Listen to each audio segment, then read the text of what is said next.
All right, so the last idea that we do need to kind of take a look at in this section of notes is how, like the math behind how these summations became definite integrals. Okay, now this video is not for the faint of heart. All right, this is definitely a very, very complex mathematical idea. Okay, to be able to go from this, all right, these summations, we just learned all these summation ideas. Okay, to go from these summations to these definite integrals. We know how to evaluate one of these now. Okay, so doing it's really easy, but the math behind why it works can sometimes just be very overwhelming. Okay, so we're going to look at just a couple problems and how this thing became this thing. Okay, the textbook has us do this like in section 5.1, and it is just so extremely overwhelming. And it's so unnecessary, if I'm being honest. So that's why we're kind of doing it very, very last after we know how to do one of these things. All right, why we're going to kind of figure it out. All right, so let's evaluate this integral from 1 to 3, 2x minus 1. We know how to do this. We can do the antiderivative 2x squared over 2 minus 1x from 1 to 3. That's just x squared minus x from 1 to 3.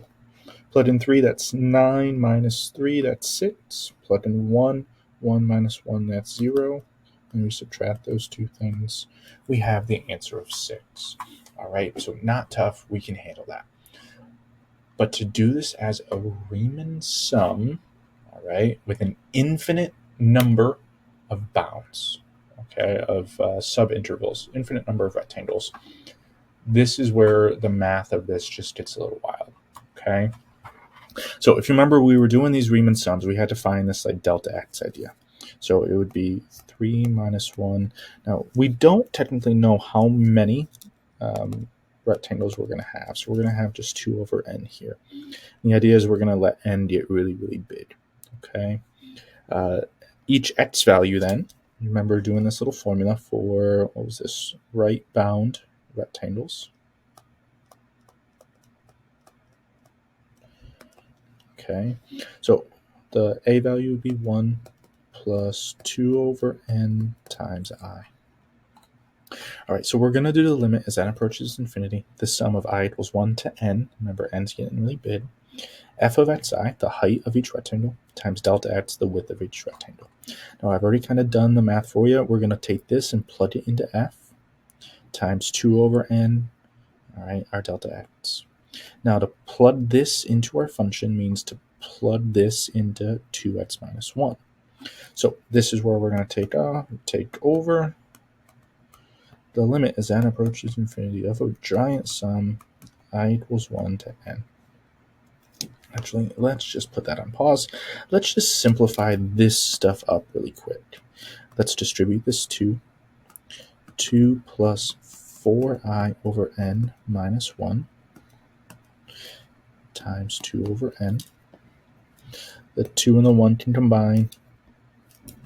So 1 plus 4i over n times 2 over n. We can distribute this even, so it would be 2 over n plus 8i over n squared. All right, so this is what we currently have. We're going to do this, the limit as n approaches infinity of the sum equals 1 to n of this thing.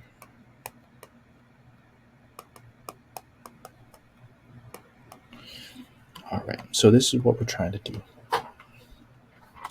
All right, so the limit as n approaches infinity of this giant thing. Now, technically n, it's a variable, but n is just some like number, okay? So n we can kind of just think of as like a constant, okay? So n is a constant. How many times, or how many rectangles we have.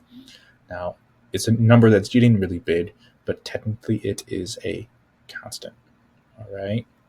So to do this summation, we're going to add up 2 over n plus 8i over n squared. I is the true variable in this problem. All right, so we're going to do this summation.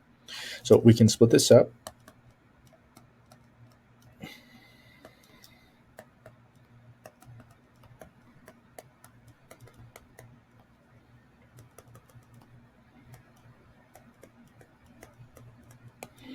Now, this one says to add up 2 over n an n number of times. So this is just 2.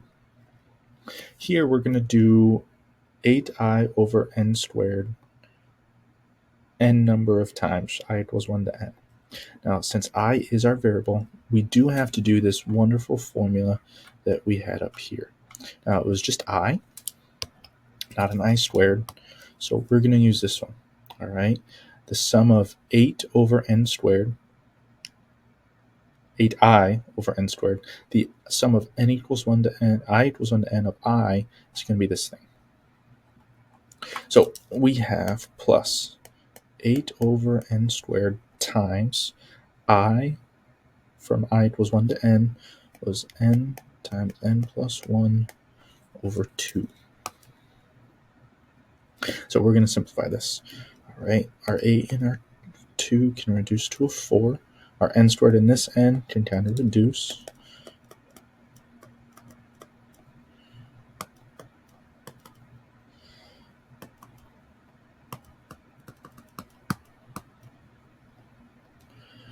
All right, actually, let's make this 4n plus 4. All right. Now, this can be split up into 2 smaller fractions.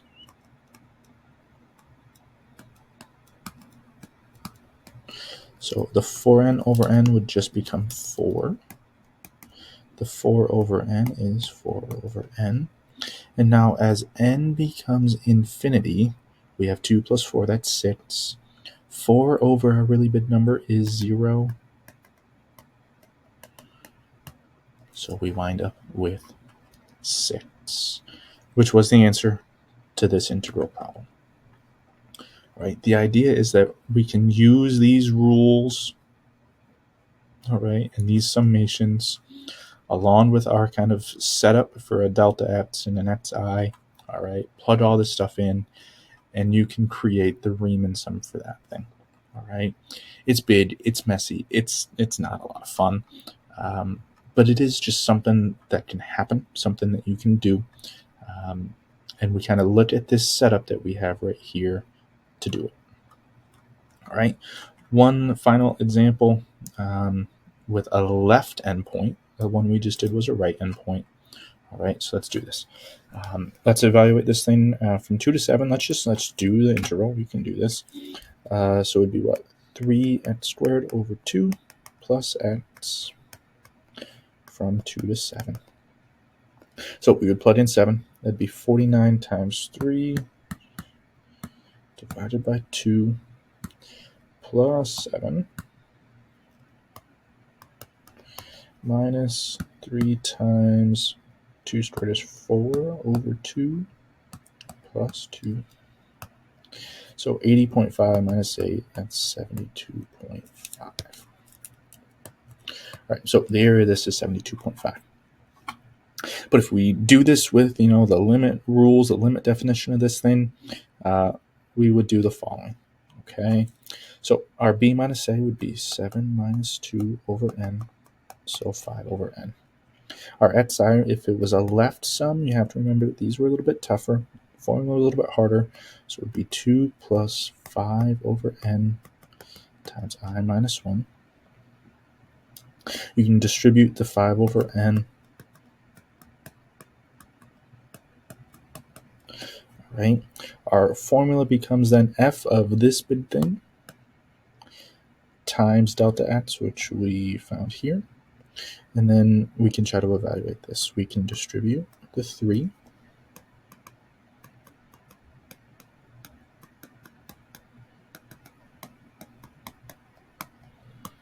And then distribute this 5 over n.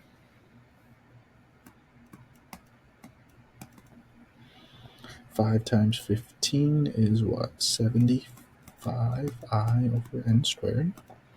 5 times 15 minus 75 over n squared.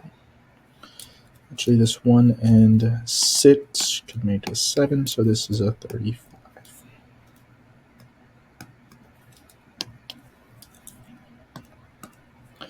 All right, so fun.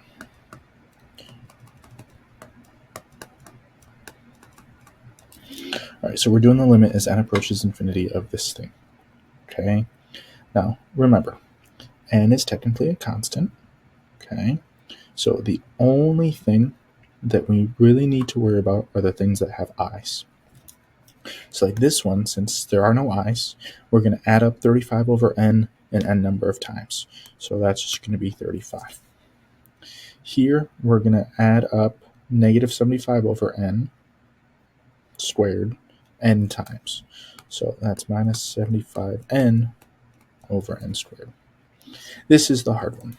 Okay, so we're going to add up 75 over n squared an I number of times. All right, and I is 1 to n.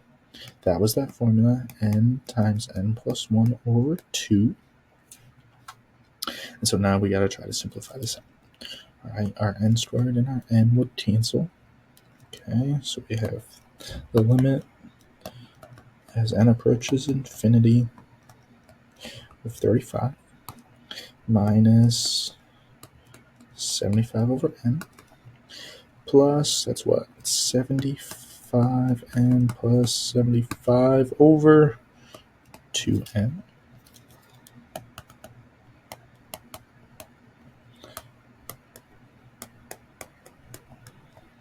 Now we can split this into two fractions. This first one, the 75n over 2n, would just be 75 over 2. 75 over 2n stays. Now, as n approaches infinity, this would become 0. This would become 0. So we are left with 35 plus 75 over 2.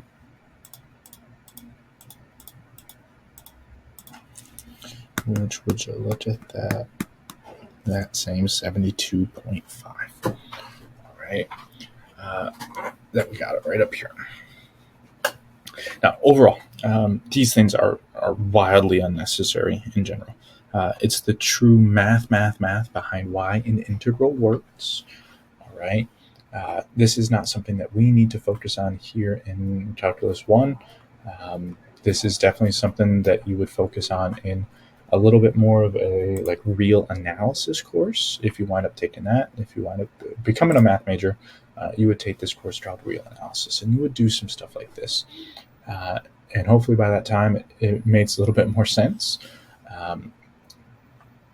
But the ideas that we really just need to focus on are just kind of that basic idea. If you can do this thing right here, all right, you'll be just fine as we progress through calculus, at least this first part. Okay, we don't really do any more of these things.